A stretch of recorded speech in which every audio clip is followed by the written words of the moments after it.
जम्मू और कश्मीर हुकूमत के जल शक्ति महकमा के डेली वेजेस की तरफ से किया जा रहा एहतजाज बिल आखिर आज 7वें रोज पर खत्म हुआ।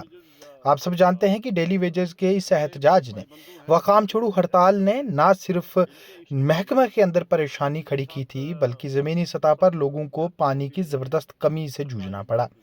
इस सब के बीच डेली वेजर्स के इस एहतजाज ने एक बड़ी सियासी जंग की भी शुरुआत की, जिसका असर जम्मू कश्मीर लेजिस्लेटिव असेंबली के अंदर भी देखने को मिला था, जहां बीजेपी की तरफ से नेशनल कॉन्फ्रेंस वाली जम्मू कश्मीर यूटी हुकूमत पर यह इल्जाम तराशी की गई कि हुकूमत डेली वेजर्स के साथ किए गए अपने वायदे से मुकर रही है।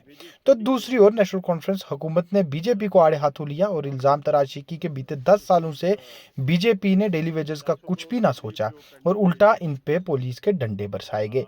इस सब के बीच डेली वेजर एसोसिएशन की आज जम्मू कश्मीर हुकूमत के जल शक्ति महकमा के वजीर जावेद राना से मुलाकात हुई।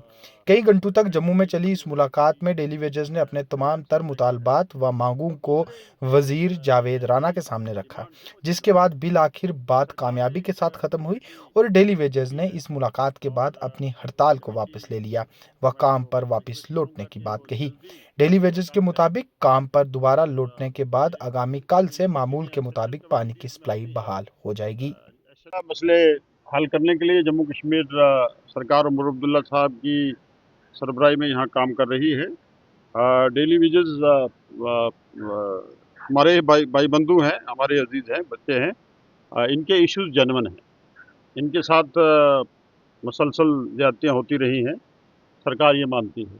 और ये लोग स्ट्राइक पे थे और इनका एक जेन्युइन इशू था। मेरे साथ बातचीत हुई है इनकी और कुछ मुद्दों पे हमने इनकी बात मानी है और जो मैंने देखा है कि जेन्युइन है।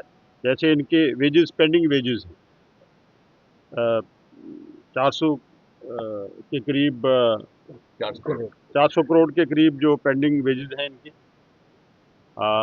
इनका जो सैलरी वेजेस एनहेंसमेंट का एक इशू है और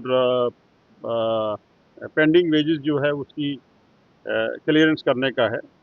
और दूसरे इनके जितने भी डिमांड्स हैं वो जेन्युइन है। अब सरकार ने एक कमेटी तश्कील दी है और कमेटी को मैं जो रिक्वेस्ट करूंगा कि वो जल्दी इनसे मुलाकात करें और ये क्योंकि ये सब चीज़ें एसेंशियल कमोडिटीज़ में आती हैं, एसेंशियल सर्विसेज में आती हैं और एसेंशियल सर्विसेज ये लोग जो हैं इंजाम दे रहे हैं, इनकी समाज के लिए, सोसाइटी के लिए एक बड़ी खिदमात हैं।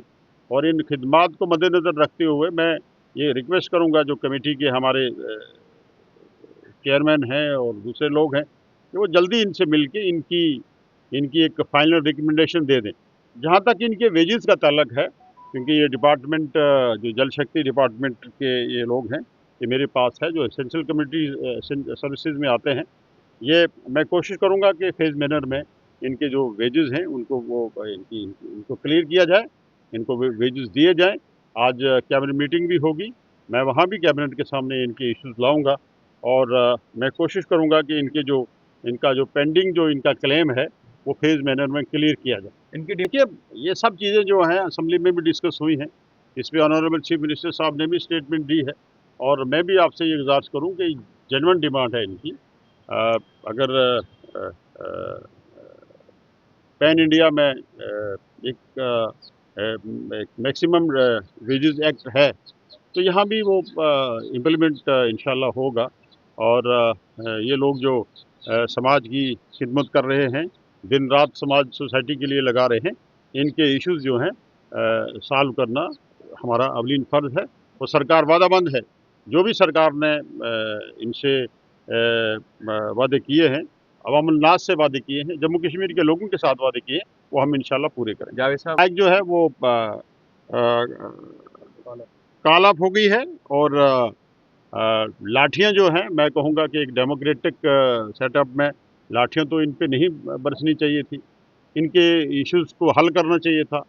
और एक डेमोक्रेटिक मुल्क में, एक जमहूरी मुल्क में अगर कोई अपनी बात मनवाने के लिए प्रोटेस्ट पे भी जाएगा तो डेमोक्रेसी उनको अलो करती है, जमहूरियत ये सब चीज़ें जो है अलो करती है। किनके इशारों पर इन पे अगर लाठियां बरसी हैं वो नहीं बरसनी चाहिए थी। और इंशाल्लाह ताला मैं ये मुझे यकीन है कि आने वाले टाइम में ऐसा कोई एक्शन नहीं होगा और हम कोशिश करेंगे कि इनकी उम्मीदों पे पूरा उतरे।